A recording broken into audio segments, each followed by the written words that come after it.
जय श्री कृष्ण। भगवद गीता भूमिका।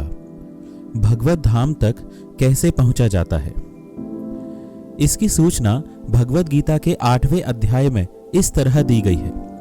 अंत काल में जो कोई मेरा स्मरण करते हुए शरीर त्याग करता है, वह तुरंत मेरे स्वभाव को प्राप्त होता है। इसमें रंच मात्र भी संदेह नहीं है।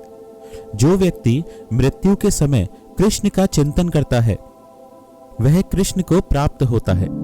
मनुष्य को चाहिए कि वह कृष्ण के स्वरूप का स्मरण करे, और यदि इस रूप का चिंतन करते हुए वह मर जाता है तो वह भगवत धाम को प्राप्त होता है।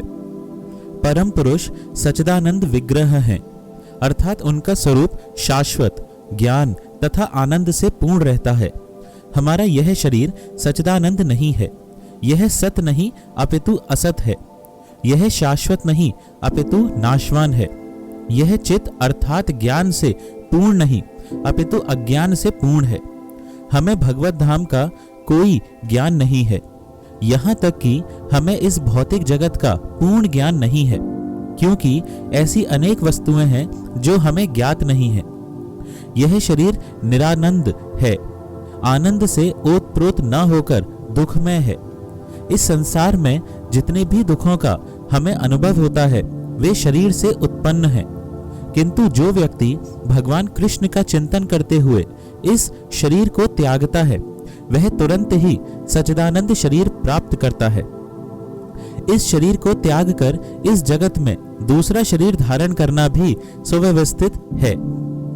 मनुष्य तभी मरता है जब यह निश्चित हो जाता है कि अगले जीवन में उसे किस प्रकार का शरीर प्राप्त होगा।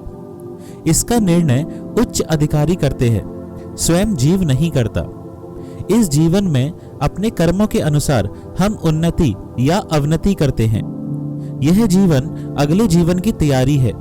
अतएव यदि हम इस जीवन में भगवत धाम पहुंचने की तैयारी कर लेते हैं, तो शरीर को त्यागने के बाद हम भगवान के ही सदृश आध्यात्मिक शरीर प्राप्त कर सकते हैं।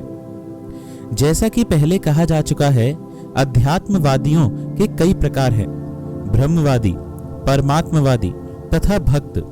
और जैसा कि उल्लेख हो चुका है, ब्रह्म ज्योति आध्यात्मिक आकाश में असंख्य आध्यात्मिक लोक हैं।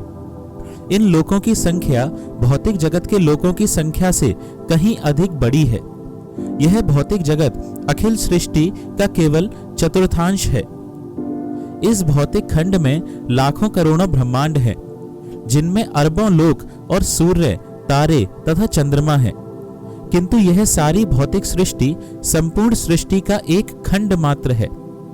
अधिकांश सृष्टि तो आध्यात्मिक आकाश में है। जो व्यक्ति परब्रह्म से तदाकार होना चाहता है, वह तुरंत ही परमेश्वर की ब्रह्म ज्योति में भेज दिया जाता है, और इस तरह वह आध्यात्मिक आकाश को प्राप्त होता है।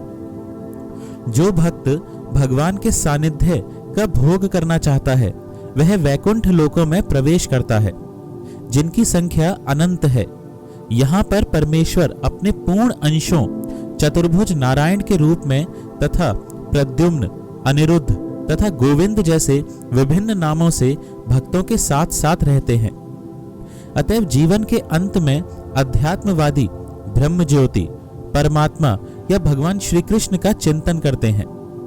प्रत्येक दशा में वे आध्यात्मिक आकाश में प्रविष्ट होते हैं, लेकिन केवल भक्त या परमेश्वर से संबंधित रहने वाला ही वैकुंठ लोक में या गोलोक वृंदावन में प्रवेश करता है। भगवान यह भी कहते हैं कि इसमें कोई संदेह नहीं है। इस पर दृढ़ विश्वास करना चाहिए। हमें चाहिए कि जो हमारी कल्पना से मेल नहीं खाता, उसका बहिष्कार ना करें। हमारी मनोवृत्ति अर्जुन की सी होनी चाहिए। आपने जो कुछ कहा उस पर मैं विश्वास करता हूं, ऐसी।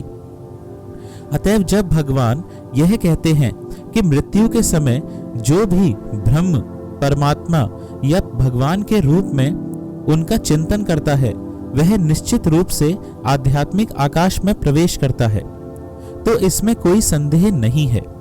इस पर अविश्वास करने का प्रश्न ही नहीं उठता। जय श्री कृष्ण।